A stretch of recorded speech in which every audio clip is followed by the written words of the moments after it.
name's Elise Fox, and I'm your Kids Venue Director here at the Venues. Thank you so much for being here today. We're glad that you're with us. If you're new and you want to connect with us, please fill out a welcome card at thevenues.org/connect. And if you have a prayer request, you can submit that there too, so we can be praying for you throughout the week. You know, there's dozens of ways to stay connected with us. You can download our Church Center app.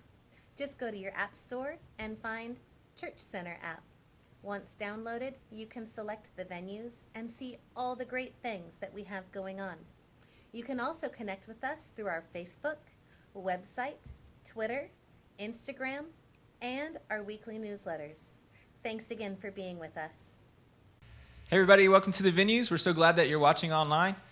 We're happy to have you with us. We're going to sing a few songs.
In the crushing, in the pressing, you are making new wine. In the soil I now surrender, you are breaking new ground. So I yield to your careful hand. When I trust you, I don't need to understand. So make me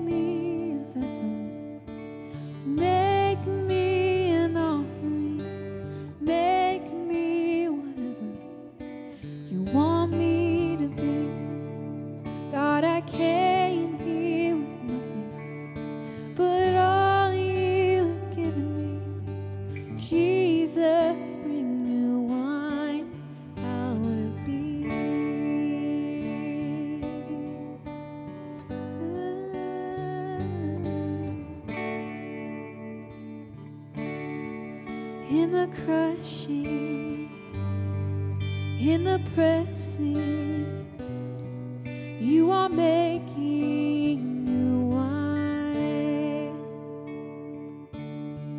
In the soil line, I surrender. Well, you are breaking new ground. Oh, you are breaking new ground. So make me a vessel. Oh, make me an offering. Oh, make me whatever you want me to be. God, I came here with nothing but all you've given me. Jesus, bring new wine out of me. Oh yeah, oh Jesus, bring new wine out of me. 'Cause where there is new wine, there is new power, and there is new freedom. The kingdom is here. I lay down my old flame to carry your new fire today.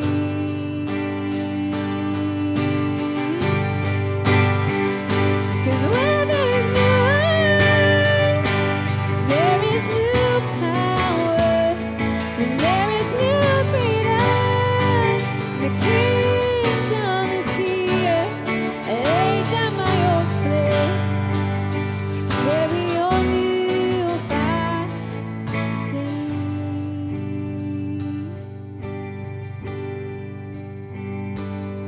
So make me a vessel. Oh, make me an offering. Make me whatever you want me to be. God, I came here with nothing but all you have given me. Jesus, bring new wine out of me.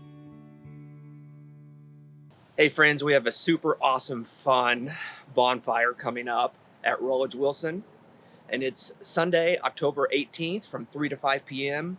We're going to have hot dogs, s'mores, and tons of fun activities. If you can have fun with a pumpkin, we are going to make it happen. We're going to have pumpkin bowling, pumpkin golf, pumpkin tic-tac-toe, and so much more. Make sure that you come out and check it out and have fun with us.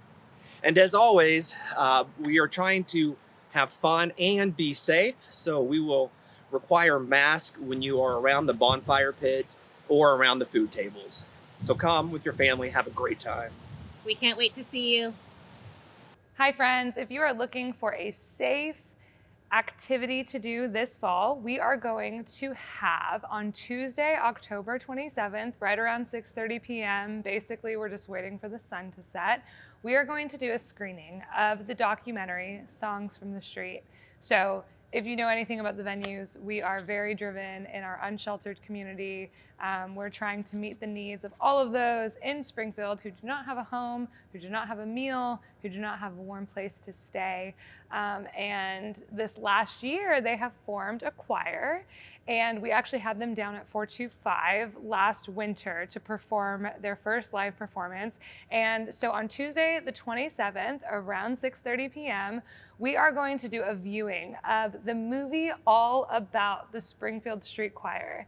And so if you can, and you'd like to, please come to the Battlefield venue, 2616 East Battlefield. Again, it's going to be Tuesday, October 27th, and you can bring lawn chairs, you can bring a blanket, just something to sit on, and we're going to watch the movie together. And after, we'll do a quick Q&A with the choir director.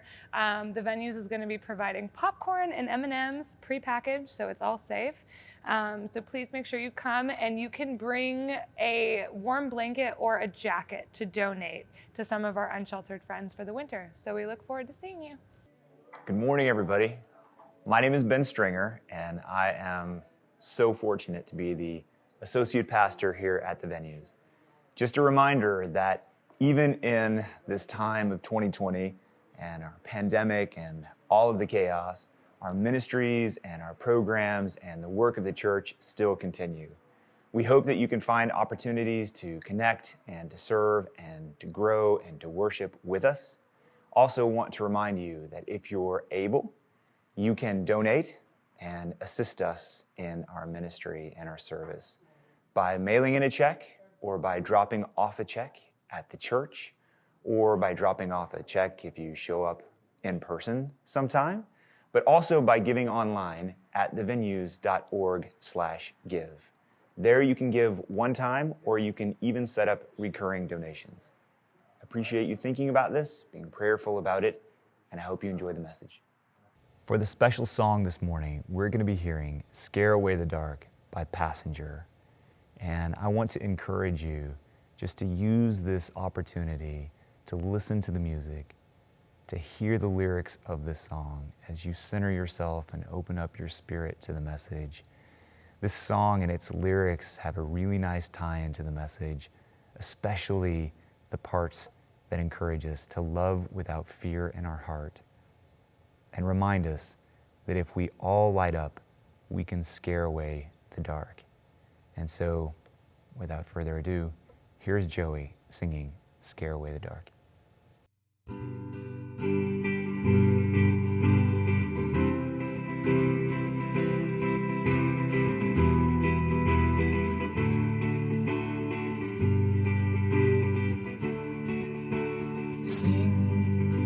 Sing at the top of your voice and love without fear in your heart, and feel like you still have a choice. If we all light up, we can scare away the dark. We wish our weekdays away, spend our weekends in bed, we drink ourselves stupid and work ourselves dead and all, just because that's what mom and dad said we should do. We should run through the forest, we should swim in the streams, we should laugh, we should cry, we should love, we should dream, we should stare at the stars and not just these screens. You should hear what I'm saying and know what it means to sing. Sing at the top of your voice and love without fear in your heart, and feel like you still have a choice. If we all light up, we can scare away the dark. Yeah, we wish we were happier, thinner and fitter. We wish we weren't losers and liars and quitters. We want something more, not just nasty and bitter. We want something real, not just hashtags and Twitter. It's the meaning of life, and it streams live on YouTube. But at Gangnam Style, we still get more views, and we're scared of drowning and flying at shooters. But we're all slowly dying in front of computers. So sing at the top of your voice and love without fear in your heart, and feel like you still have a choice. If we all light up, we can scare away the dark.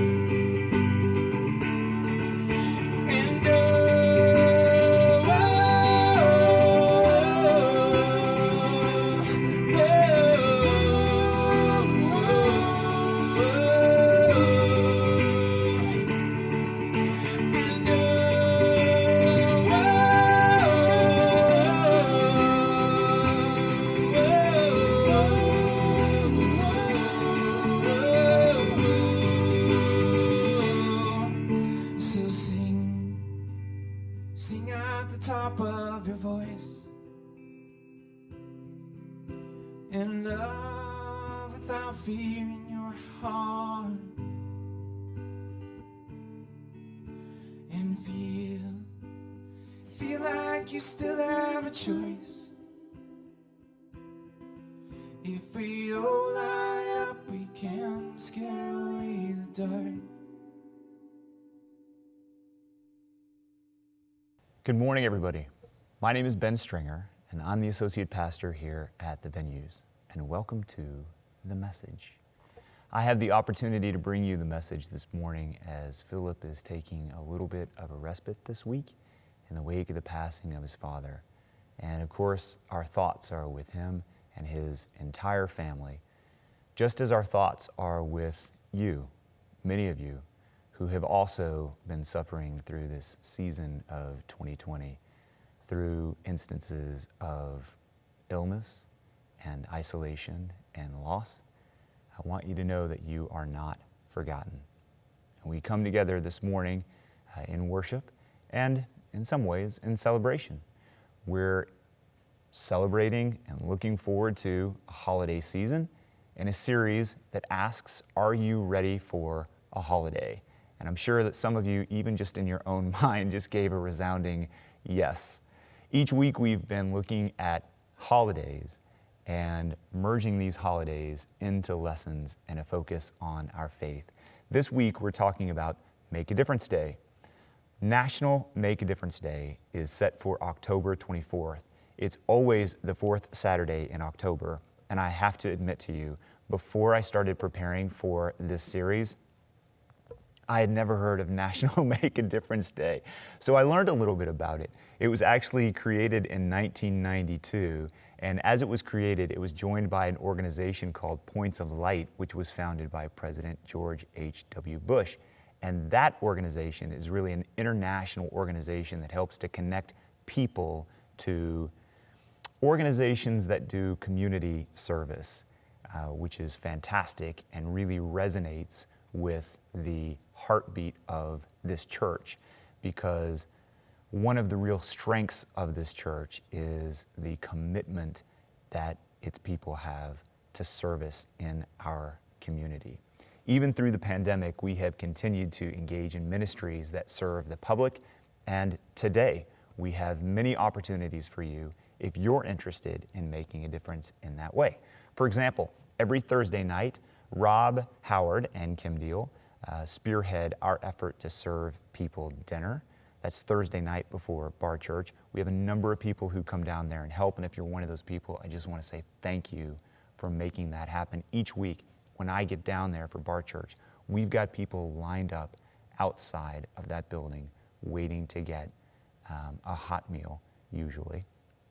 And I'm thrilled that we have the opportunity to do that. Each morning we also serve at the Vet Center. That's something we call breakfast venues. You might also know that we continue to work with Crosslines in the Crosslines Food Pantry, and we work with Women Warriors year-round in what we call the Backpack Program, which serves youth in our community. We're soon going to be organizing teams of people for cold weather months that are coming up. And these teams of people are going to be organized and directed at going out on the street and providing our unsheltered friends with maybe a hot drink, maybe a jacket, maybe a blanket, on nights when it's going to be cold and the weather's going to be challenging, but our cold weather shelters will not be open. So if you're interested in joining up with those teams, you might look for Rob Howard or email us or contact us through Facebook. We'd love to connect you with him.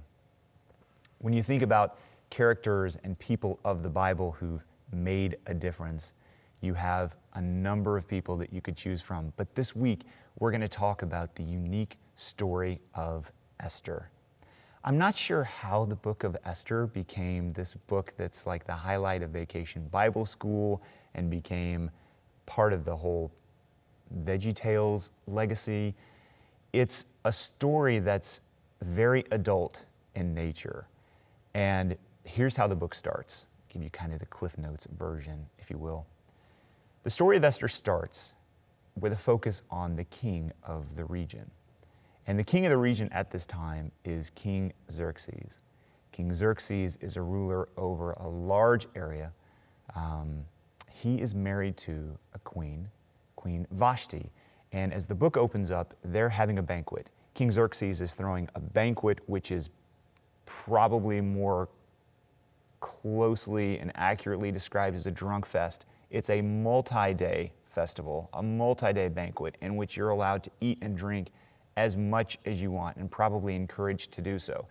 King Xerxes is throwing one for the men. Queen Esther is throwing one for the women. And days into this, as the king is, how's the scripture say? It's something like happy on wine or high on wine. The king is having a discussion about women, and the subject of his queen comes up, and he summons Queen Vashti to make herself available to show how beautiful she is to all of his male friends. Well, the subtext of this, most people think, is that the queen was being summoned to show herself. And good for Queen Vashti that she says, no, I will not debase myself. I will not flaunt myself at your request in front of your friends. And I don't know why nobody's ever picked up Queen Vashti as like this symbol of, I don't know, rock star. But we need like a concert series or something that's named after her. She is one of the, I think, forgotten heroes of this story as a result of her refusal to engage in this behavior, to respond to this request and say yes. She's banished and she loses her position. And after she loses her position and there is no queen, the king, in consult with some of the men who advise him, decide that he's going to create a new harem. And this is how we meet Esther. Esther is recruited, probably as a very young woman, to be part of this new harem. Esther is an orphan, being raised in a time in which it's not easy to be a Jew. This is part of the Babylonian exile, a very, very important and difficult time for the Jewish people. They've lost their homeland. The temple has been destroyed. Esther's Jewish name is actually Hadassah, but she probably goes by Esther as a way to try to assimilate into a culture that is forgetting the Jewish people. Their identity is at risk here, and they're probably wondering to themselves what their relationship is with God, and thinking about and maybe even questioning this covenant as they've lost so much of what they had once gained. So this orphan child is summoned to be part of a harem, and she's looked after by her cousin and caretaker, Mordecai. Well, as part of the recruiting process, she ends up finding favor with the king, and she is eventually made queen. And in the process of all of this, her caretaker, Mordecai, learns about a plot by one of the nobles of the king to exterminate the Jews. He is obviously very worried about what is a significant threat to the Jewish people. And so he goes to Esther and he says, hey, you've got to get to the king and you've got to get him to repeal what was an edict allowing this slaughter of the Jewish people. But Esther, even though she has some privilege, is worried about this because you can't just approach the king. You would risk being killed for kind of speaking out of turn. And there's an exchange in Esther chapter 4 in which this young woman, speaking to Mordecai, hears this from her caretaker. Mordecai says to Esther, chapter 4, verse 13, "Do not think that because you are in the king's house, you alone of all the Jews will escape. For if you remain silent at this time, relief and deliverance for the Jews will arise from another place, but you and your father's family will perish." This is the line that really gets a lot of attention in this book. Mordecai says, "And who knows but that you have come to your royal position for such a time as this?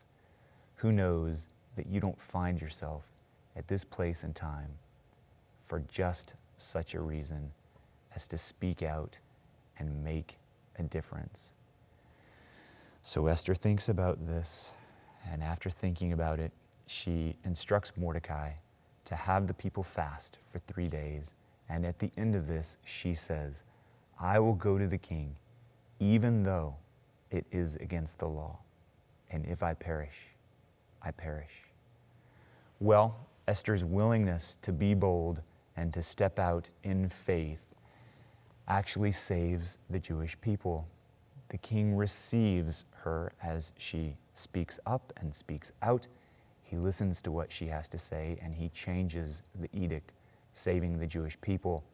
This story is actually an explanation for why the Jewish community continues to celebrate the festival of Purim.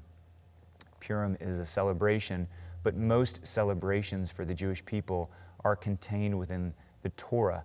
This is actually a celebration that is not contained in the Torah, and the book of Esther gives us the explanation for why the Jewish community celebrates Purim. One of the interesting things about this book is that it's one of only 2 books in the entire Bible where the name of God is not specifically mentioned. God is never mentioned, but divine presence, I think we can say, permeates this story. I think if we're being honest, we have to recognize that Esther involves an act of violence against a young woman. Requiring an orphan woman, a young woman, to be part of a harem is itself an act of violence. And though we may think of ourselves as evolving, the truth is that violence in relationship, domestic violence, often violence against women, is still a problem in Missouri especially, and a problem in Southwest Missouri. One of the organizations that's making a difference and addressing domestic violence in this community is Harmony House. And so as part of this message, as part of this lesson, we sat down with the executive director of Harmony House, Lisa Farmer, and talked to her this week about the good work that organization does. And we want to share some of that with you. Hey, Lisa, thank you for meeting with us this afternoon and taking some time to talk to us about the work that Harmony House does. Happy to do that. So I met you for the first time this afternoon, and my name is Ben Stringer. Of course, you know that I'm the associate pastor at the Venues. Can you introduce yourself to everybody out there? Well, I'm Lisa Farmer, and I am the executive director of Harmony House. So I'm really thrilled to be here. It kind of sounds like you're a pretty big deal around here. Yeah. Executive director and such. So as the executive director, you can answer some of our questions and give people kind of an understanding about what happens here in the day-to-day, right? I would love to. I read on your website, your slogan or mantra is something like shelter, advocate, educate, right? You guys work in those 3 areas. Can you tell us a little bit about what you do in each of those areas? Sure. Well, first and foremost, we provide safe emergency shelter for victims of domestic violence. So we operate, our shelter's open 24/7. We are a 90-day shelter, so short term. Folks can stay a bit longer if they need to. So what about the advocacy part of it? What is it that you all do in terms of advocacy for your residents? That's really one of the, I would say, other than shelter, probably the core thing that we do. So we have a team of case managers, and they work with our residents one-on-one. Residents are matched with a case manager when they come into shelter. And so that case manager will facilitate access to other services in the community for them. We'll go to court with them. And so we'll, advocate with them with law enforcement, within the criminal justice system. Sometimes that advocacy means working with landlords who maybe are being discriminatory or need some encouragement. Need some encouragement to, operate at the highest level they can. So advocacy can look like a lot of different things. Like our family case managers, lots of times it's advocating within the school system to make sure that our kids are being given the support that they need under the law. Right. Domestic violence survivors are considered homeless under I think it's McKinney-Vento. Well, it's okay, scratch that. Under an important law. Under an important law. Our survivors are considered homeless under the HUD definition of homelessness. And so as such, they're entitled to certain things within the school system. And so sometimes it's advocating in that regard. So it can mean a lot of different things. When we were walking around and you were showing Spencer and I the different kind of services that you all provide to people, the things that you're teaching, the ways that you're advocating, the services that you're providing, it sounds to me, it feels like this is like almost a life coaching atmosphere where you're trying to take people who may be broken emotionally and help them just put these pieces back together and teach things that might have been missing along the way. Is that? That's exactly right. And, I always say that many of our residents who come here are broken and need to heal emotionally and physically. They literally and figuratively have been beaten down. They come to us and they have no confidence. They have, they just don't have a spark in their eye. They feel hopeless. They feel like no one else is going through what they're going through. They feel ashamed of what they've gone through. How could they let that happen to them? One of the striking features of that conversation with Lisa Farmer was that when we asked her, how can people make a difference? The first thing she said was, be mindful, be aware of the people around you who may be going through things, who may need your encouragement, who may need your attention, and who may need your patience. This last week in morning meditation, we talked about a story in Luke chapter 10, which is the story of the Good Samaritan. It is a story that Jesus uses in response to the question that is asked, what must I do to inherit eternal life? And in that story, Jesus talks about what it means to be a neighbor. But the story itself represents the need for awareness. You see, as people are passing by someone on the road who needs their help, it's the third person of that story who's mindful enough to stop. Even though he's on a path going somewhere else, he's aware that someone on his path needs him to stop and give attention. So maybe that's something that we can use. If we can't be Esther, right, and save a generation of people, if we don't have the opportunity even to get out in the community, maybe we can be mindful in the moments that are put right in front of us to listen, to give attention, to bring awareness to the people who are in our lives. And as Paul says in Philippians chapter 2, to put on the mind of Christ in every breath we take and to share that with people. John Duns Scotus is a priest who was very influential in, well, the teachings and the life of people like Richard Rohr. John Duns Scotus, one of his most helpful teachings for me is the encouragement and direction that we should seek what's called a harmony of goodness. And I love that because it merges with our conversation with Harmony House today.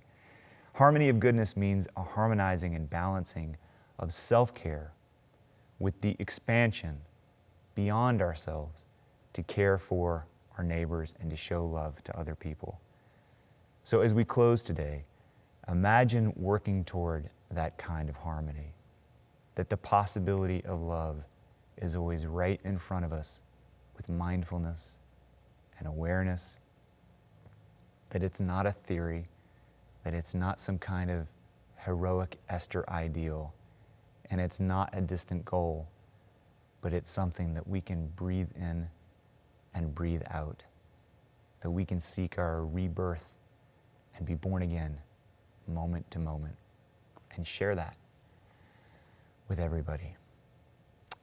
If you're interested in extending yourself. And if you're interested in getting help, we've asked Cheyenne to share with you this morning some information about ways that you might be able to get help if you need it, and ways that you might be able to connect people with help when you find yourself in a place where you encounter someone whose life needs someone to help make a difference. Thanks for being with us this morning. I hope you have a beautiful Sunday and a good week. There are many ways that you can make a difference, whether it's in your life personally or in the lives of those around you or in your community. And we just wanted to take a couple of minutes and highlight some of the organizations and programs that we work with that can help you do that. So the first one I want to cover is recovery programs. Around 21 million people in the United States admit to suffering from addiction of some sort, and less than 8% of those people seek to get help, whether it's alcohol, sex, relationships, pills, any sort of addiction manifests in a very different way in every single person. But there is a united approach at treating these forms of addiction, and that is in recovery programs. These are spiritual programs that aid in the improvement of lives all over the world. It's quite mystical the way that they work. The best way to learn about them is really to just start going to them. So if you're interested in learning about where to find a meeting or how you begin all of that, we'd be happy to help you. You can reach out and ask. The lesser known meetings are those meetings that are designed for the family and the loved ones of those suffering from addiction. So if you find yourself worried or consumed with someone else's lifestyle or well-being, this program is also for you. They offer the opportunity to hear people explain how these programs are working and have worked in their lives to cultivate some peace in the middle of absolute chaos. You're in a room full of people that are facing very similar situations to yourself. There's absolutely no shame in seeking solace in these rooms, and there are meetings everywhere, truly all over the nation. You can do them on Zoom now, and they're all day. From 7 a.m. till 9 p.m. there's a meeting. So we'd love to get you connected to one of those if you need help. The next organization I wanted to highlight is Crosslines. So it's no surprise that around the holidays, money starts to get tight, but if you throw a pandemic on top of that, things get pretty scarce pretty quick. 1 in 6 people in Greene County were reported as food insecure, and that was pre-pandemic. So we can probably assume that those numbers aren't getting any better. If you or someone you know is struggling with groceries, hygiene products, or clothing, please reach out to us, as these are the things that Crosslines is committed to providing for our community. No child should be uncertain of where their next meal is coming from, and no senior should have to choose between essential medication or groceries. So if you want to support Crosslines and their mission, we'd love to have you on our team. We work with them on a monthly basis to meet the needs in our community. So if you want to get involved that way, you can. But if you are in need of resources, we can also help with that. And then the last one I wanted to highlight is Ozarks Area Community Action Corporation, which is also known as OCAC. While money might be tight this year, bills still obviously have to get paid. If you find yourself in a position where you will not be able to make rent or pay your utility bill, OCAC is working tirelessly to provide assistance so that no one goes without the safety of their home. And so please, you can reach out to them directly, or you can reach out to us. We're always here, and we can help assist you with that. So these don't even scratch the surface of all of the organizations we're currently partnered with, which a brief look at the list right here, you'll see there are a lot, and they all serve a very unique purpose, and they're all making a huge impact in our community. So if you're interested in learning more about what they are and how you can get involved in them, we would love that. And you can reach out to me, or you can reach out to Rob, or any of us when you see us. You can also email us or give us a phone call, and we look forward to hearing from you.